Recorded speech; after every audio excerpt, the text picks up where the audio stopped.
Alors l'industrie 4.0, l'usine du futur, fait partie d'un programme qui, je crois, il faut résumer pas en disant que c'est la numérisation de l'industrie. Je crois qu'il y a beaucoup de choses qui sont dites de manière précise sur l'industrie ou le manufacturing 4.0, mais en réalité, c'est la révolution industrielle numérique qui se produit devant nos yeux. Mais ça fait déjà des années qu'elle est démarrée. Elle est démarrée dans le domaine du design, bien sûr, avec les plateformes collaboratives. Elle était démarrée avec les robots, avec les machines à commande numérique. Il faut quand même remettre ça dans son contexte. Et au fond, c'est une évolution continue des modèles de production.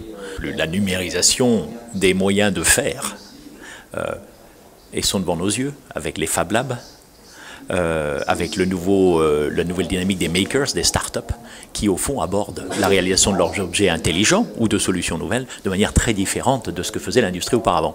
Donc on a, grâce à ces structures innovantes, ces petites équipes, des exemples concrets de manière d'aborder les sujets. Eh bien, je pense que pour une entreprise en place, regarder ailleurs, regarder ces startups, c'est une façon d'apprendre vite, d'essayer, et puis finalement d'avoir un regard nouveau sur quelque chose qui était très stabilisé. Mon usine est organisée, je ne la fais pas évoluer, je veux désormais la faire évoluer. Et je rappelle que cette transformation ne se fera pas sans la pensée à des nouveaux modèles économiques. Donc, autrement dit, une nouvelle répartition du travail. Évidemment, la formation est essentielle.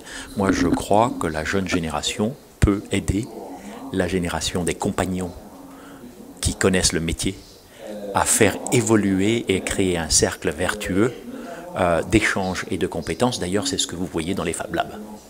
L'industrie du futur, la numérisation de l'industrie des systèmes de production, ce sont des initiatives que à peu près tous les pays du monde ont engagées, sous différents noms d'ailleurs, dans le monde. Pour ce qui concerne Dassault Systèmes, d'ailleurs, je fais remarquer que nous sommes présents dans tous ces programmes. Donc on peut situer ce que nous faisons en France par rapport à ce qui se fait partout ailleurs, en Chine, au Japon, aux États-Unis, en Allemagne bien entendu, et où il y a une cohérence de plus en plus forte d'ailleurs entre la France et l'Allemagne au niveau même européen, et même avec l'industrie anglaise qui a beaucoup progressé aussi. Donc aujourd'hui, l'activité régionale est importante. Pourquoi? Parce qu'il faut toucher tout le tissu industriel. Par exemple, en novembre dernier, il y avait avec Visiative, un partenaire très actif dans la région, une réunion où il y avait presque 1200 participants qui ont abordé le concept, les idées et surtout les manières de mettre en œuvre. Et ces activités régionales sont devenues très très importantes pour le pays. D'ailleurs, je note qu'en Allemagne, nous sommes aussi très acteurs dans les régions allemandes pour aider à faire comprendre les concepts et puis surtout à décider des moyens de mise en œuvre qui commencent souvent par un audit d'ailleurs. Comment ça marche et comment ça devrait marcher. Donc toute cette démarche est importante et elle fait aussi partie de l'évolution de la formation professionnelle, qui est un élément stratégique pour l'avenir. Je pense que là, en France, on a quelque chose à faire pour réaligner les investissements de formation professionnelle pour qu'ils soient beaucoup plus orientés par les filières et non par les métiers. La France a des atouts, il y a aussi des challenges, mais les atouts de la France, c'est quand même un environnement et des marques et des industriels qui sont puissants, qui sont globaux et qui font fonctionner un écosystème de sous-traitants qui sont aussi connus. Regardez par exemple l'écosystème de l'aéronautique, des sociétés de taille moyenne qui sont fournisseurs du monde aéronautique, pas uniquement de Airbus ou de Dassault Aviation.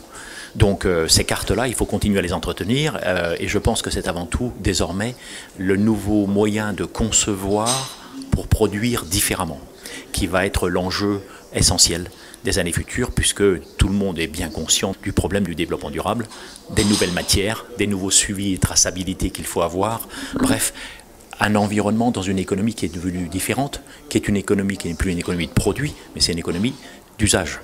C'est-à-dire qu'on appelle ça en anglais des experience economy, l'économie d'usage, et dans ce cas-là, la valorisation du bien n'est plus le produit lui-même, mais son usage, autrement dit le partage et bien d'autres activités. Donc le modèle économique est nouveau.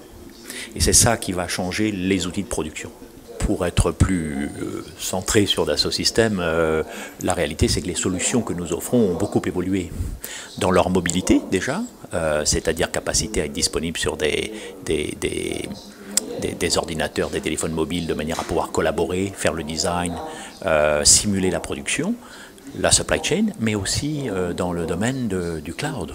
Le cloud est une formidable révolution. Prenez Elixir, par exemple, qui est une start-up française qui va concevoir et réaliser un avion de loisirs et d'entraînement. Eh bien, cette société fait son avion sur le cloud. Donc, ce qu'on appelle le CAPEX, l'investissement initial, n'est plus nécessaire. Il paie à l'usage. Cette société n'aurait pas pu démarrer sans ces solutions révolutionnaires que nous leur offrons. J'étais dans la Silicon Valley la semaine dernière, j'ai rencontré le nouveau monde des makers, comme on dit en anglais. Eh bien, la plupart de ces entreprises utilisent nos solutions sur le cloud. Donc, on a un modèle économique d'usage qui permet finalement à des startups, des petites entreprises, des entreprises de taille moyenne, de démarrer et d'avoir des solutions qu'ils ne sauraient pas mettre en œuvre dans les anciennes techniques.